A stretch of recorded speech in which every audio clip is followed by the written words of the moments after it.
G'day, this is Damo from the Charter Connection Fishing Charters and the Charter Vessel Diversity. Just taking a short break from banging my head against a brick wall this morning, and thought I'd share with you what we've been doing and what we've been up to. The weather's played a bit of a part in our movements the last since our last report, sort of 4 or 5 days ago. So we had a couple of days there that were absolutely cut to pieces, and then 2 days that were just beautiful. So, and today is one of those. It's absolutely stunning up here today. The sunglasses are out. I'm enjoying a bit of a break in the sun, and we've got a light easterly onshore breeze. So again, very light and quite clear skies. So it's all looking pretty good. Yesterday was a pretty good day too. Chris had the boat out over the top of Coromandel again. We've been working that area pretty much exclusively. If you've been following these reports, you'll notice that. The area from the Happy Jacks through to Great Barrier, up that line basically, has been probably about the best option for us this winter so far. We have fished other places, of course, because you can't always get there due to weather, or strong offshore breeze makes that side of the Gulf pretty hard to fish. And when we can get there, it's pretty good. So that's my pick of it. This is what's been happening over there, and it's basically been bait fishing on the drift for us. We have anchored in Burley from time to time, but basically it's been been bait fishing on the drift, and fishing with a double hook and single hook ledger rig. Now, we tend to find this is probably one of the best ways to drift fish, because you can use quite a bit of weight.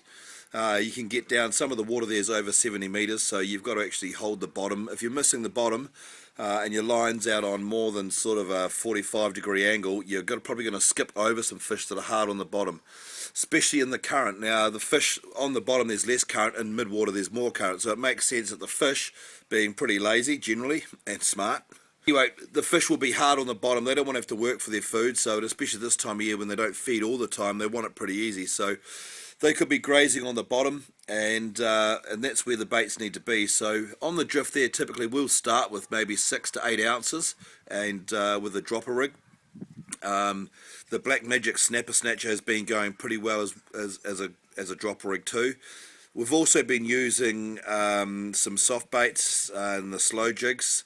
The trick with these is to make sure you've got enough lead to get down, and especially on this lighter gear that a lot of guys are fishing with, 4 and 8 and 12 pound braid, stuff like that, although 12's not particularly light. But we notice that they aren't hitting the bottom, or they'll touch down and then they'll flick the bail arm over, or they'll lock the reel back into gear and start working the bait. Well, that bait comes off the bottom real fast, and if you're in that mid-water and out of that strike zone, which is hard on the bottom at the moment, you'll miss out.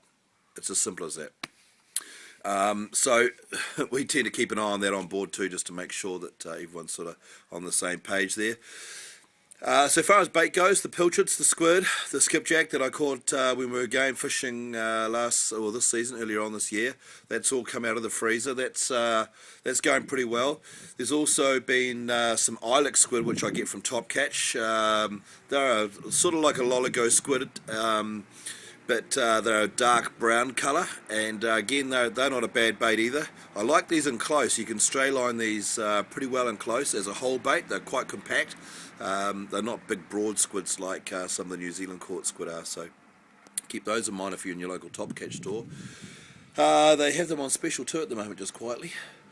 So over there, I've been finding the fish along the edge of the weed lines, and also in the deeper part of the current. Now, I always look for a bit of a drop-off or some change of bottom structure there, with the theory that the current racing along the side of, say, a bank or a channel or something like that, along the edge of the weed, will tumble any debris that falls off the top, or the current will pick up along those edges as it changes shape.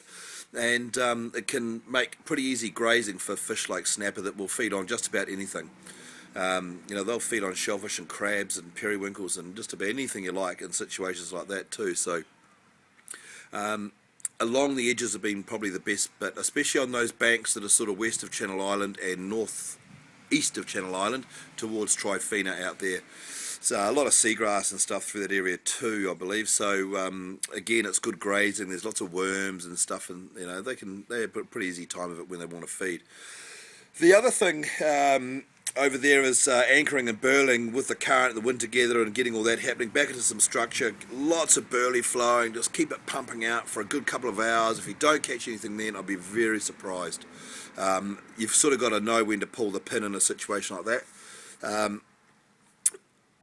It's got to be a couple of hours. You've got to sit it out. You've got to take your time. You've got to use plenty of patience, and you will do well. I'll flick up a few photos at the end of the sort of fish we've been getting on the sand out there. They're anywhere between sort of 2 to 5 kilos, pretty consistently. There's been some reasonable fish in the deeper water too, pup harpooker and stuff like that as well. The other thing we're getting over there still is a few rat kingies, terraki, John Dory and the trevally that populate that corner of Port Jackson and down towards Fantail Bay there along that coast. Some good numbers of trevally in there at times, and mostly in close. Again, the burley trail will pick them up too. Small cube baits floated back for the trevallies and fish them with a light drag. They've got a pretty soft gob, so you don't want to tear the gear out of them.